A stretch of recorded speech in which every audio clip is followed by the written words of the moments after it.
Deepak Chopra, and it's my great privilege today to speak to a physicist who's also interested in a deeper understanding of consciousness. So it's my great honor to invite to this interview Dr. Karla Galdamez, and she's a physicist at the University of California in Santa Cruz, I believe.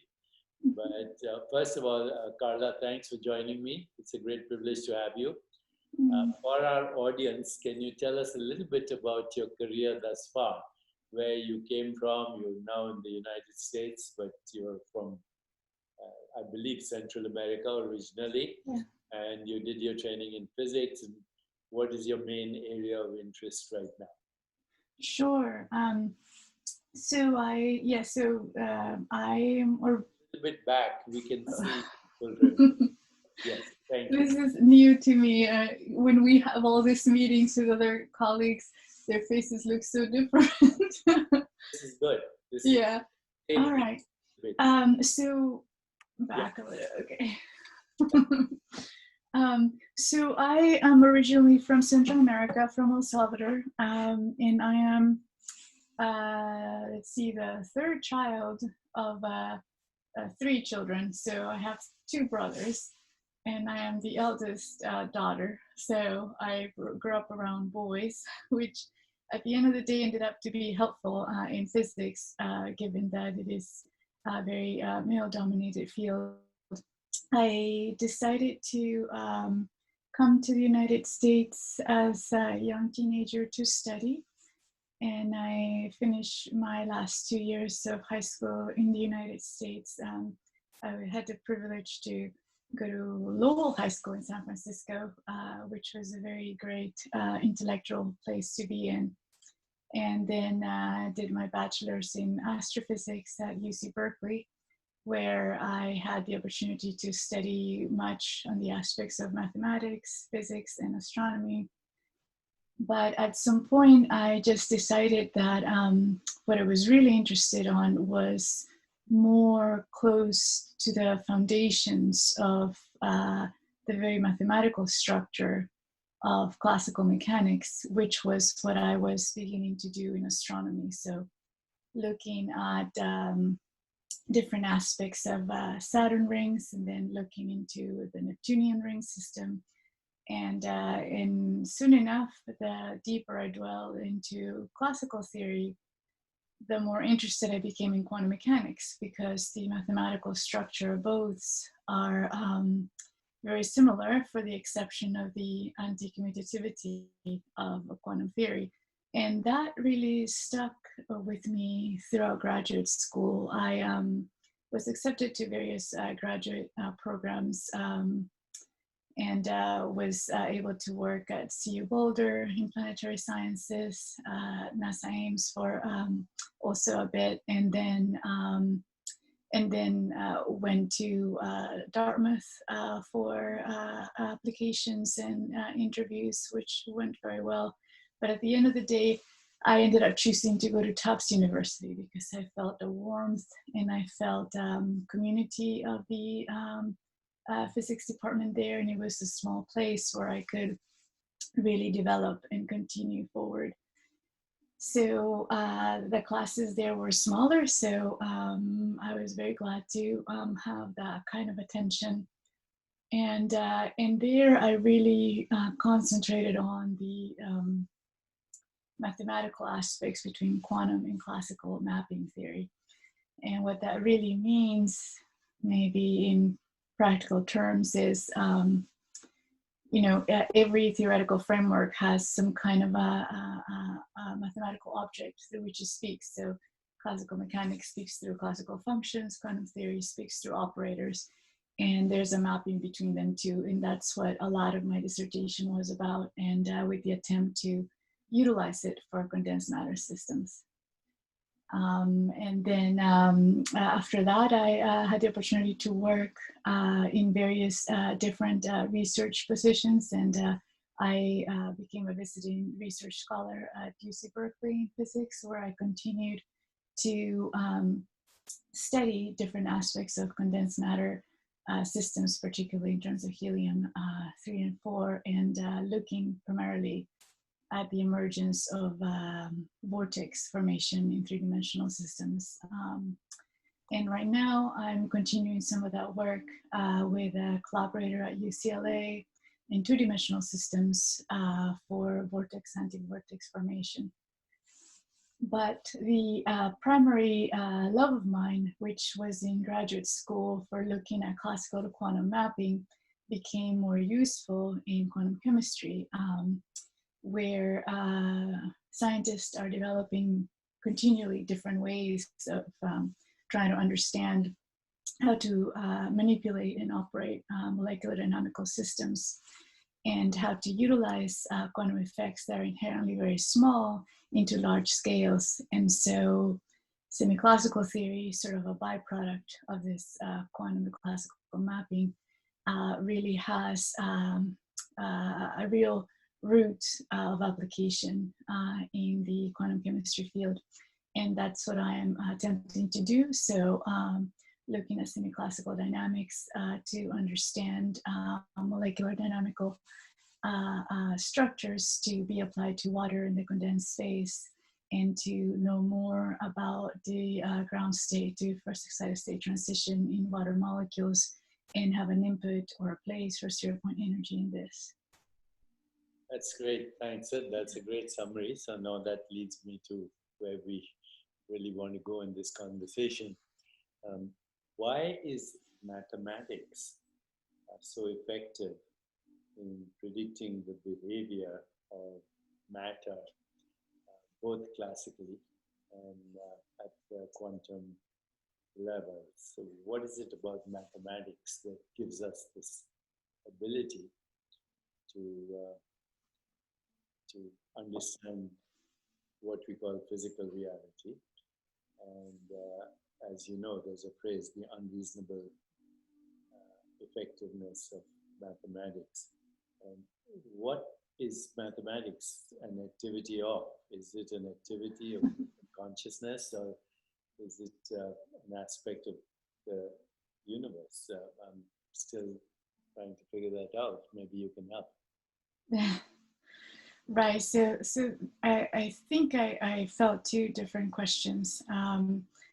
So in terms of how does mathematics helps us in this particular systems to understand deeper effects, say, of quantum theory or that kind of reality in biology or molecular systems, has primarily to do with the fact that quantum mechanics feeds itself into more deeply into the dynamics of ground state systems. So at the ground state, you don't just have zero energy.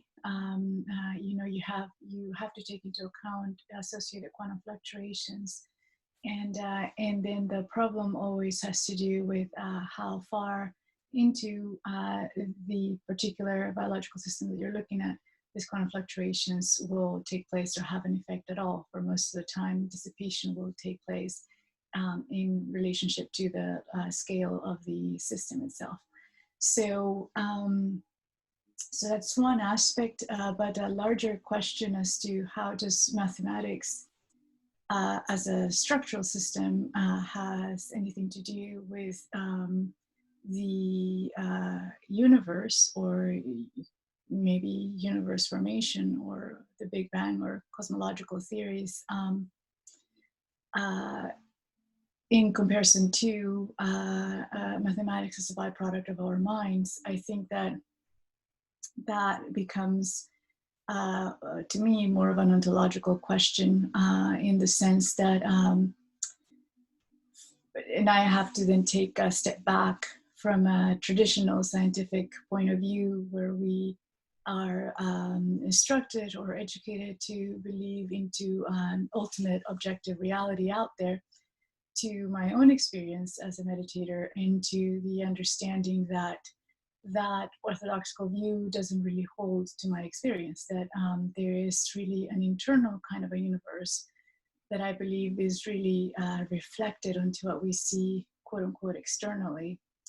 And I think that the mathematics that we utilize are really a byproduct of, in a way, Platonic forms, but fundamental mental and energetic structures that the universe is essentially made out of.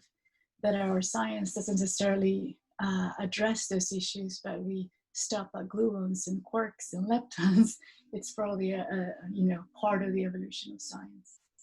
That's very interesting what you say. So if I'm getting it right, if I'm interpreting you correctly, the way science is done is that it assumes that the ontological primitive of the universe is, first of all, something called matter, however we define it.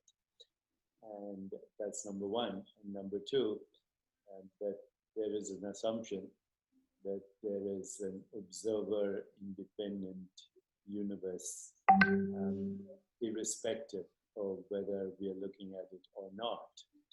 And so, first of all, are those two assumptions correct?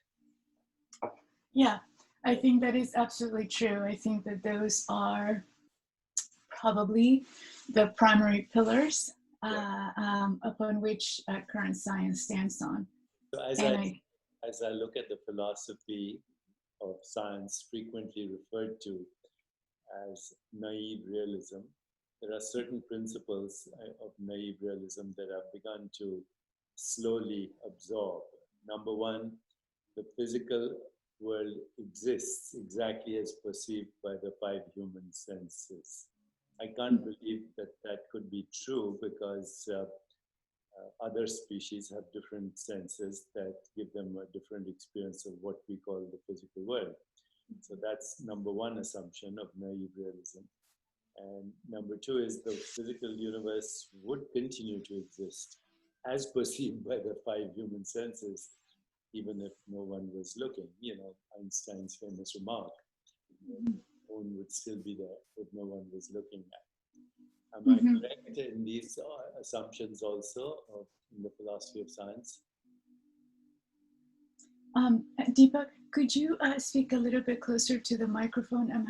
You sound far away to me. According to naive realism, the physical world exists exactly as perceived by the five human senses, and would continue to exist even if no one was perceiving it, but also as perceived by the five human senses and their prostheses and their instruments, you know, hadron collider, ultra microscopes and stroboscopic microscopes. But that's the assumption of naive realism, right? Right. Okay. So I believe then you are a proponent, from what I've read, and I may be wrong, of von Neumann's interpretation of the Copenhagen interpretation of quantum mechanics. Can you just tell us, for those of us who don't fully understand, what is von Neumann's interpretation of the Copenhagen interpretation of quantum? Sure. So this is an interesting discussion. I have to do a little parenthesis here that so all my time being educated as a physicist and as a physics student in undergraduate and graduate school, where I still have boxes of problem sets and solutions and endless hours of calculations, we never got taught that through all those years that we were being instructed on a very, very specific view of quantum theory or of scientific methods. And it was really until I had the opportunity to work in consciousness-related fields through the Institute of Noetic Sciences that, which really ended up to me sort of as a side project, but it became soon enough the heart of my fundamental questions in science later on. Bridging my experience as a meditator in graduate school to now, that the Copenhagen interpretation is really not the full picture, and that when you look at John Boy Neumann's understanding of quantum theory, and when you particularly really do pick up mathematical foundations of quantum mechanics by Boy Neumann himself, and you read through his book, and you read through the theorems, and you read through the way in which he actually constructed operator mechanics, and the premises under which he lay upon for this mathematical foundation, you'll come to some of the very last pages. I believe it's around page 400 or 415, and I think reconfirmed this on his book, where he really begins to describe something that can be understood as what he terms the Neumann chain. And the Neumann chain is really this interaction between the observer, the apparatus of observation, and the actual phenomena that one is observer. In this case, one can think about it in terms of the particle wave duality aspect of light. And so von Neumann is very clear that he explicitly states it in this way. He really says that there must be a mathematical space for the subjective experience of reality. And so he's really looking for a place of the observer in that which we consider to be subjective as having a mathematical mapping onto what we think of quantum theory to be. And there's an aspect of a desire of a completeness of quantum theory when this inclusion has actually been successfully achieved. And so he actually ends up utilizing light as entering the human eye and being, quote unquote, going through the different aspects of the brain dynamics. At that time, there wasn't the amount of information that is known now about the visual system wasn't known then, but he writes and he says that that this photon is actually, in quotations, perceived by the observer. And so, so this aspect of perception, observation, and subjective understanding in reality are primordial to von Neumann's writing, and reside at the foundations of his very operator mathematical formalism, which is the foundation of quantum mechanics. Most physicists have not read von Neumann. We read people like Leboff, we read people as Lifshitz, some of the Russian scientists that have primarily concentrated on how to solve more and more complicated quantum theory problems, which ultimately just means solving the Schrödinger equation in much more complicated ways and having more involved potential functions that are time dependent, etc. But we can get lost in that and not really understand that quantum mechanics is not just one somewhat complicated differential equation, stated by Schrödinger, which actually doesn't even have a mathematical proof to it. It's experimentally based, or that we aren't really told that, for example, looking at Feynman propagator mechanics is also ontologically different from looking at the Schrödinger equation. Feynman had more of an idea of understanding quantum mechanics as a process-oriented system rather than an object-oriented system, where Schrödinger really did have an object-oriented system where there's a wave function that actually represents an objective reality out there, particle. And Feynman really had more of a process-oriented perspective, where he was looking at initial conditions, never addressing the reality or unreality of the wave function. So those things still reside within traditional quantum mechanics that students aren't really taught. They're being taught as just, and here's more mathematics for you to solve. But I think that when we step back and begin to really look at what are our conditions, what are our primordial philosophical basis for what we're calculating, von Neumann becomes a very primordial and brilliant light in this trajectory. So here's the question. In all my readings, von Neumann and other physicists who talk about observer, I've actually never encountered a definition of what or who the observer is. Is the observer in the brain? Is an embodied observer? Because in Eastern philosophical systems, the body, the brain are part of the observation. Even a neural correlate is part of the observation. So where is the observer? Is the observer local or non-local? And how does the observer decide what to observe? Mm, right. I read something that Heisenberg said a while ago. Uh-huh. He said, nature, I'm kind of paraphrasing, but he said, nature never reveals herself to us as she is, but as exposed to our methods of questioning. So the questioning, and are we asking nature the questions, or are we asking ourselves the question? Are we asking the self a question? And if so, where or what is that self that is both asking the question and then doing the conceiving of the experiment and the observation and the validation through an experiment? Who or what is doing all this? I think that so much of the current state of science as we know it now has been concentrated on, as you know, not the why, but the how.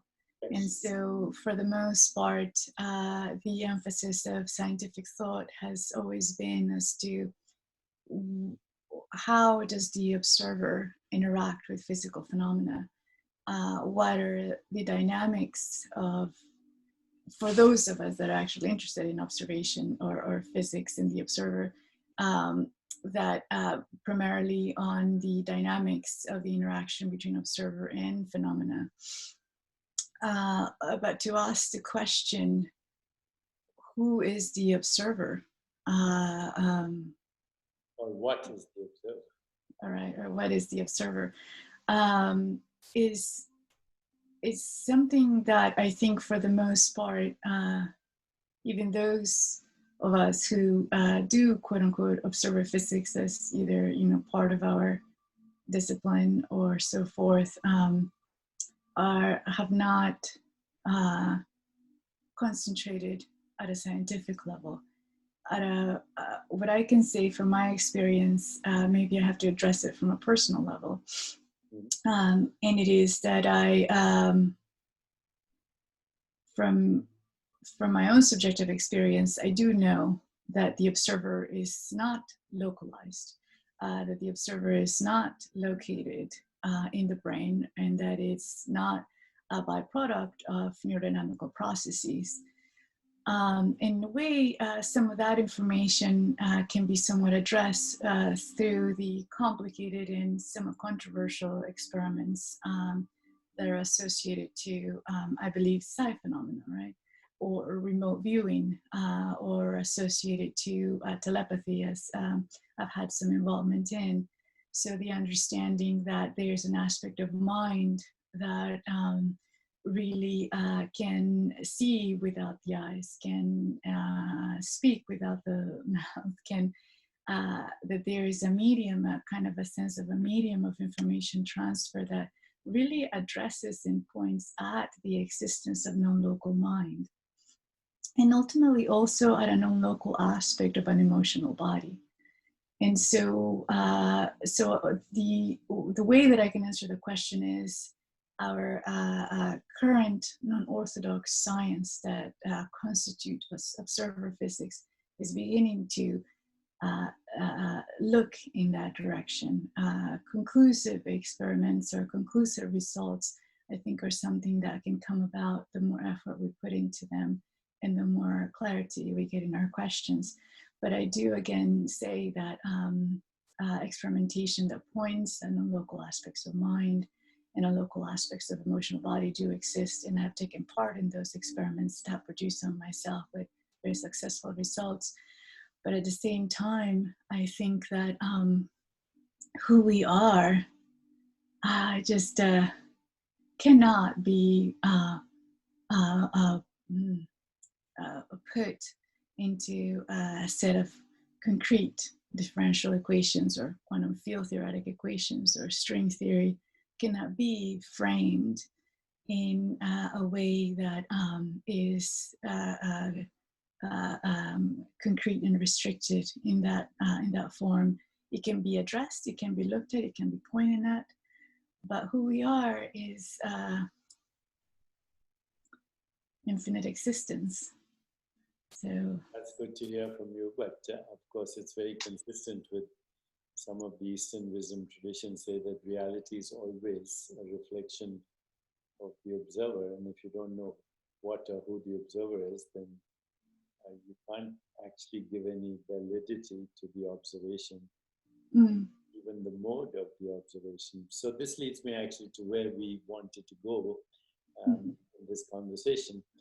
Based now on everything you have told me about your scientific career, your scientific interests, and your personal interest in consciousness, based on that, would you then agree that what we call matter, M-A-T-T-E-R, is a human construct or human modes of knowing and experience in consciousness, and that actually what we call matter is really a definition of the limits of human perception and their limitations and their interpretations, no matter how sophisticated they are mathematically. But what we call matter is a human construct and doesn't exist intrinsically as such. What exists intrinsically as such is pure possibilities, and that how we observe and the questions we ask when we observe determines what we get. To put it in layman's term, matter doesn't actually exist. It's a perceptual interpretation of human perception, not even a beetle perception or a snake perception or any other species. An insect with 100 eyes would see a completely different universe. So what we're describing is human constructs that are actually subjective, totally. We call that the universe. But interesting, right? in fact, there's no such thing. Mm-hmm. In other words, we are in a virtual reality, and even our body and minds are part of the dreamscape as fictional characters. The deeper reality is projecting all knowers, all modes of knowing, and all things known simultaneously in every species. And what we call the physical world is a species-specific subjective reality. Yeah. Right. Let me answer it this way. I believe in the validity, in the functionality of both relative and absolute perspectives. And if, with students, I would have a hard time saying to them, oh, the actual nanotechnology sample you're about to take or the actual table where you're studying is not real.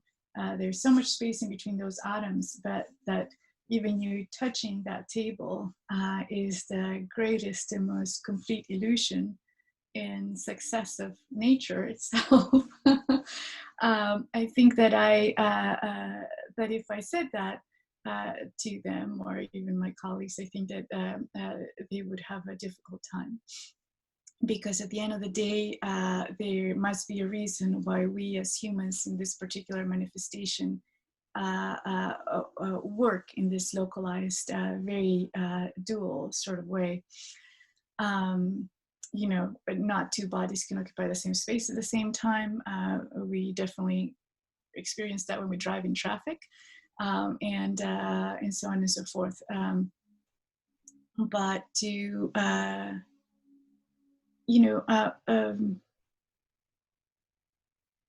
do I say this? Mass itself, even when you look in some ways at the Higgs, it's a byproduct of a very specific four-dimensional differential equation, which I happen to be studying the three-dimensional differential equation, the Gross-Pitevsky equation. But in those expressions, you see mass come out as a term. And what it comes out is as a result of the breaking, the spontaneous symmetry breaking process from an otherwise symmetrical system. And And then what you obtained from that is topology, the dynamics of topology. So vortices are such topological effects that happen through spontaneous symmetry breaking processes. Now, what is more real, the system before the spontaneous symmetry breaking process, or the vortices themselves? And so that's where I think that the relationship between the objective and the relationship between the idea of material form versus non-material form comes into place. What is most practical, I think that depends on the circumstance. So, but from an absolute perspective rather than a relative perspective, is matter an illusion?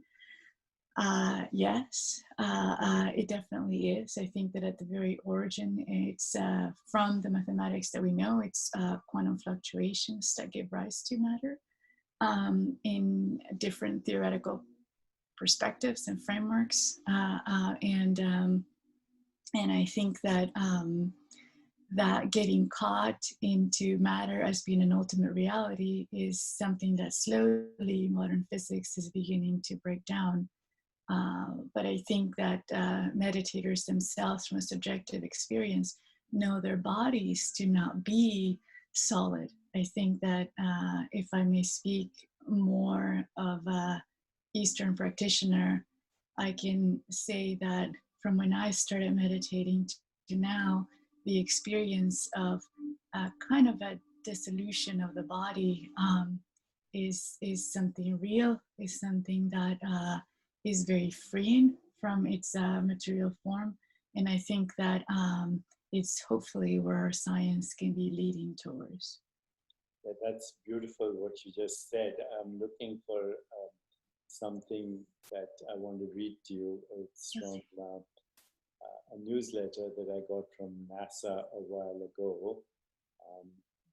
And I want to get your opinion on what it says, because you basically articulated something that is very important from an ontological perspective. And it is important, even if it's not, current interest of science, because it has to do with who we are. So here's what I'm going to read to you. And this is a newsletter from something called Solar System Exploration Research Virtual Institute, formerly the NASA Lunar Science Institute.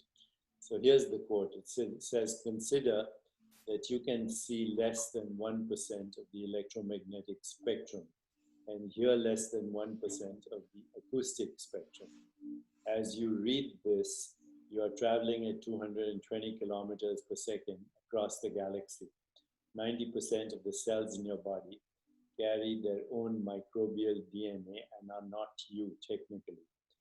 The atoms in your body are 99.9999999% empty space, and none of them are the ones you were born with, but they all originated in the belly of a star.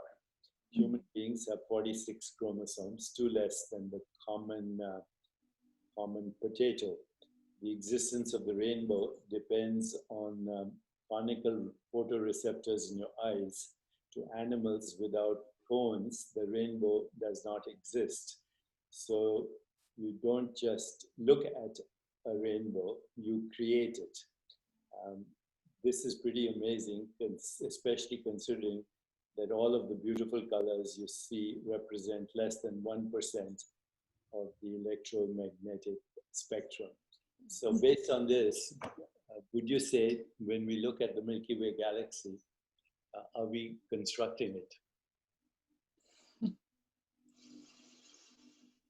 Or when you look at a particle, you look at a Higgs boson, are you constructing it? You see, there's this huge argument between general relativity and quantum mechanics, and people are always trying to figure it out. Could the solution be very simple in that there are two different modes of looking by the same non-local observer? Right. Institute construction. Yeah, so the argument between quantum mechanics and relativity has primarily to do with scale. Okay. But the argument associated to how do we actually understand creation from an observer point of view, my intuitive direction would be to bring forth a little bit of Henry Stapp's interpretation of quantum theory as this yes-no relationship to nature, and looking at probability in that framework. Okay. Because I think that there's a dynamical aspect in which the observer creates in that formalism or that particular interpretation of Neumann.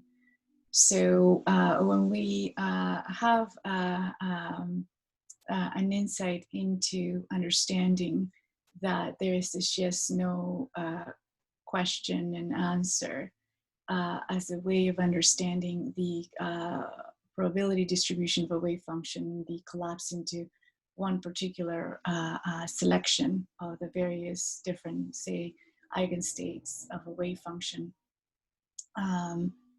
There is an aspect that the observer is asking nature, and you think of the wave function as this universal macroscopic wave function, in a sense, where you the answer to when you ask the question, the system is in a superposition of states. And when an answer is given by nature, there has been a selection of those various eigenstates into one. And that interaction of the observer with nature, while still dual, still contains within it this primordial view of creation of the observer in nature. And I think that that is a framework from which we can begin to understand that we are creators, that we are active participants in the nature itself. And I think that the big question, the question that Einstein had in relationship to quantum theory, will the moon still be there if there's no one to observe it, can have a more concrete scientific postulated problem, where you're really thinking about through very specific events of human observation with very specific phenomena in nature, you can begin to enlarge into the greater question as to, did we create this universe?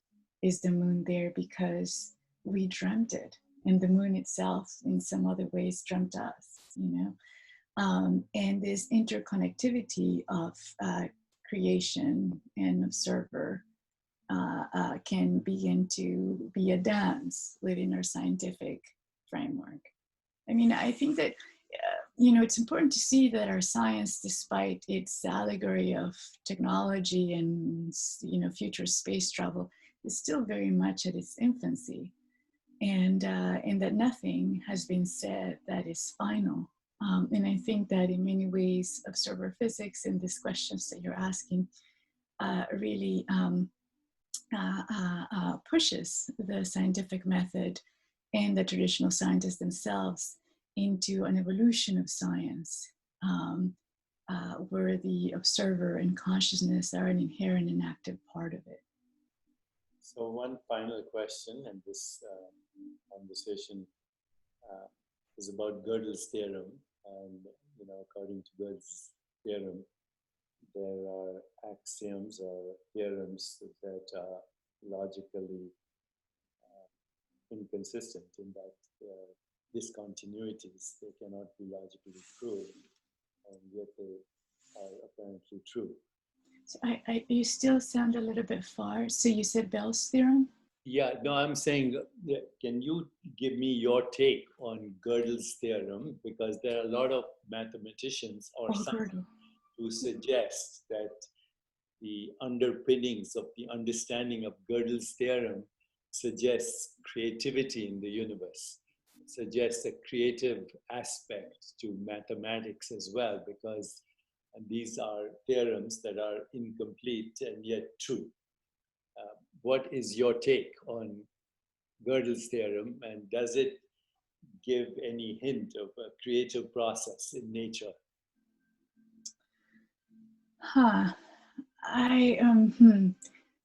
Right. So not all that we know is complete. So right. If not everything can be logically known through the reductionist sort of ways that we understand the world to be, and that in a sense those ways of approaching a reality are again incomplete, that there is something beyond logic that is at the incentive aspect of the creative force of the universe.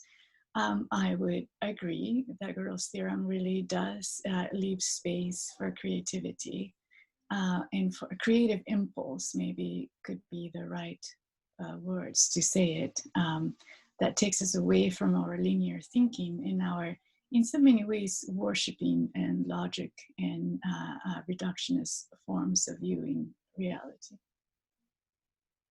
Very good. So I think that was basically what I wanted to talk to you about. If there's any final thing you want to say that you have gleaned about the mystery of our existence, when you look both from the lens of science, but also the lens of subjective experience in meditation, where are you now in this understanding? Is there a meeting point between what we call the scientific method, and then who or what is doing the science obviously is also important? That's a big final question, Deepak. But it's a question that is very dear to my heart, because you know, when I started dwelling into these more consciousness-related topics, it really emerged as a thought in graduate school, where all that I was being taught in the lecture rooms was, again, to calculate and to do accurate calculations. And subsequently, at the same time, I was a very ardent member of Insight Meditation Center in Boston, where I consider it to be my second school. And because I felt that university, as it is established now, is not really a complete school. I felt at university that there was a part of me that was being utilized, and there was another part of me that was starving. And so I looked into very strong meditation practices.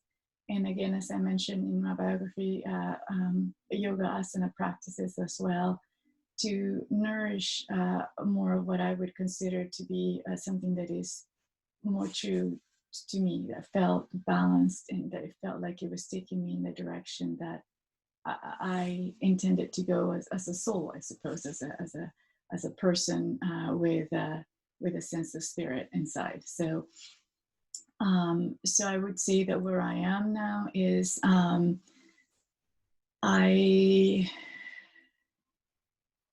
continue again through a very dedicated daily meditation practice, and it keeps on growing, and it keeps on, as I said, showing me a very vibrant, energetic aspect of existence within myself, outside of myself, in others, in the very science that I study.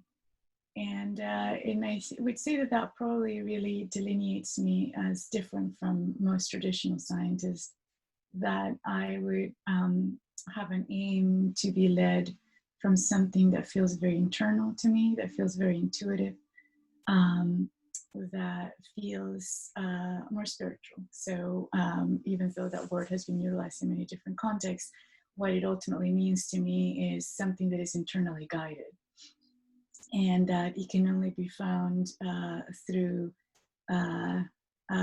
dedication to silence and dedication to more esoteric and Eastern practices. So, so to me, I would envision a science that can really be led in the direction that you have questioned, which is, who is it that is doing the observation? Who is it that is doing the science? Because I think that that direction, and that it's a redirection of the scientific framework of view and reality, can really liberate the scientist itself. Where we're very bound, we use our science to escape ourselves. And I think that that does not create a world that is in harmony. And I think that science has a big role for creating harmony in the world when it's directed properly. Thank you, Carla. So if you're okay with it, let's call this title, this conversation, Mysteries Beyond the Quantum World. How do you like that? I like it. Okay. Sounds good. With physicist Karla Galdamez on Mysteries Beyond the Quantum World. Sounds good. Thank you for doing this. Maybe we'll do another one soon. Thank you so much. And thank you to everyone. And I'll talk to you soon. Thank you. Carolyn, are you there? Carolyn? Yes, I'm here. I'm going to wait. Give me a moment.